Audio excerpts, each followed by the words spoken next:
Update tayo sa kalsada ng Bagong Silang dito sa Camarin. Pwede nang mga daanan mga idol.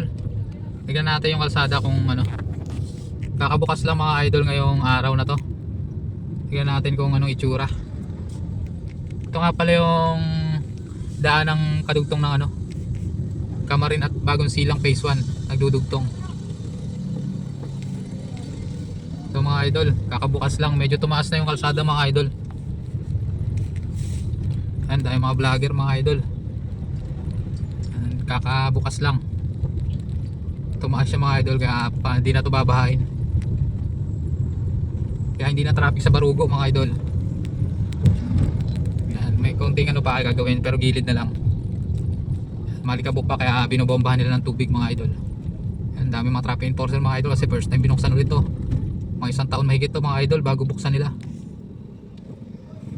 Yun lang idol, update sa Caloocan North.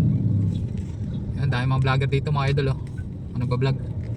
Kasi first time buksan to ngayong araw na to. Yung mga vlogger oh. Mga idol, yun lang mga idol, update natin. Salamat mga idol.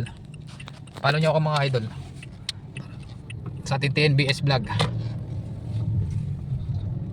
Yan, mikot lang tayo mga idol, ikot din tayo sa kabila. Balik na tayo.